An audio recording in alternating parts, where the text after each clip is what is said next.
E o trabalho é tão individualizado Você tem que focar muito neles. que foca muito. Então, eu acabo não acompanhando tanto atletas que estão fora do que eu atendo, para poder me concentrar mais no meu trabalho. Então, eu vou te apresentar ele como um case. John Jones Beleza. é simplesmente o atleta... Mas eu sei quem é.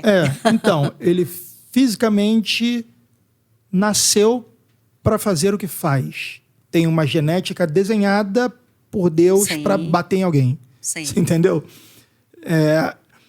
E psicologicamente, o QI de luta dele é espetacular. E a frieza dele para executar isso está acima da média. Por exemplo, se ele for lutar com um cara bom de boxe, é capaz dele tentar vencer o cara no boxe. Primeiro ele vai machucar com o que ele sabe fazer, e depois no boxe ele vai tentar humilhar aquele cara na porrada.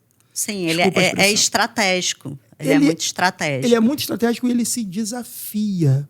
E uma vez, vendo uma entrevista dele no Joe Rogan podcast, ele falou uma parada muito, muito, muito assustadora. Ele falou assim, ó, ele tem problemas com drogas, cheirava cocaína, fumava muita maconha e bebia, o combo completo. E ele falou, nas minhas principais lutas, eu passei a semana que antecede a luta usando droga e bebendo, porque se eu perdesse, eu conseguiria dizer para mim que a culpa não foi minha, foi daquilo ali. Por que um cara com tanto talento, assim, eu não consigo entender por que faz isso? Porque, na verdade, ele está se sabotando, ele está dando mais possibilidade da derrota acontecer fazendo isso do que criando uma desculpa para justificar a derrota. Sim. Entende? Sim. Às vezes, né, a gente adquire condutas que a gente vai aprendendo na infância e na adolescência, que sempre naquele tipo de situação de avaliação, se eu quero assumir a responsabilidade, eu acho dessa forma, se eu não quero assumir, eu acho dessa outra forma. E aí a gente se condiciona aquilo ali, quando vive a situação, a gente só repete. Perfeito. Né? Então, todos nós fazemos isso. Né? Por isso, a primeira fase do processo é a conscientização. Quem é você? Se conscientizar, o que é que está acontecendo comigo, quem eu sou, né? Porque a partir do momento que eu me conscientizo, eu posso ter uma atitude diferente daquela.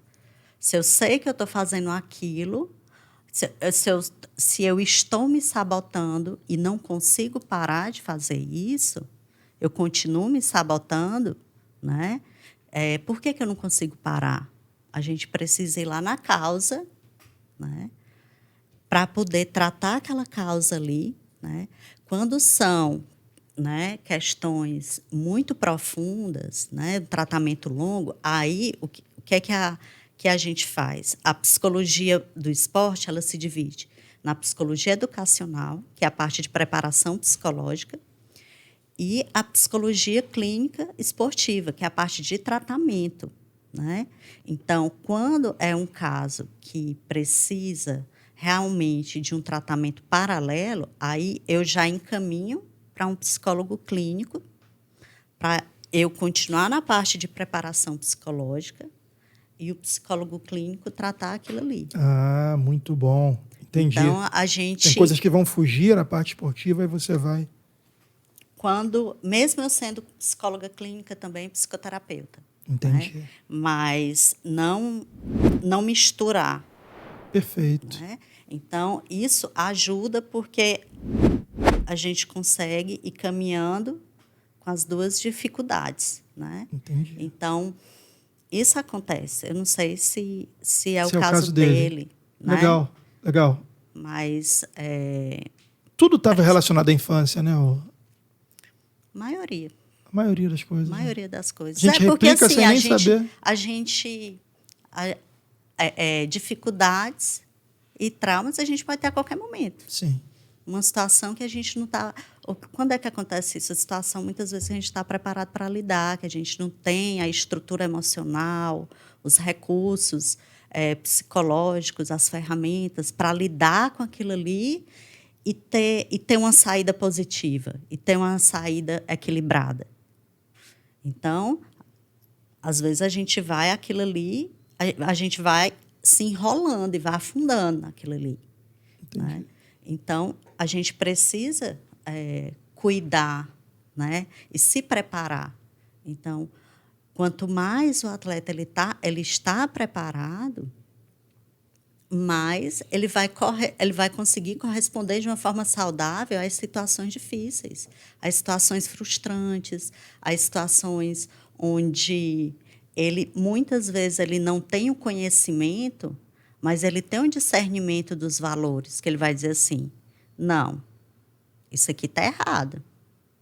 Porque uma das piores coisas que tem é a gente se tornar uma pessoa que a gente não se orgulha, né?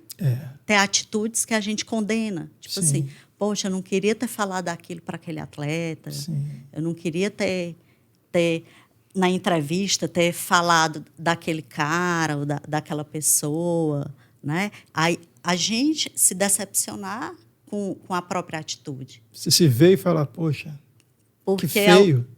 Que em algum momento você parou de cuidar dos seus valores. Sim. Parou de alimentar o seu ego com humildade, com respeito, com amor, com compaixão, né? Então, a gente precisa cuidar do que a gente se alimenta. Alimenta a nossa alma, alimenta a nossa mente, né?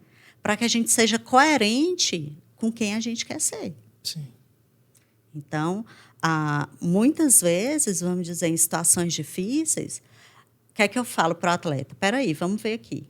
Uma situação triste, você ficou triste, você chorou. Beleza, está coerente. Agora, numa situação muito triste, você ficou rindo ou anestesiada, aí eu vou ficar preocupada, porque não é coerente. Não há coerência nisso aí. Não é coerente. Obrigado por ter assistido a esse corte. E caso você também queira trabalhar com o YouTube, ganhar até $3.000 no seu primeiro mês remunerado, sem nem precisar aparecer, confere o primeiro link na descrição. Caso queira assistir ao episódio completo, o segundo link na descrição também. Beleza? Abraço!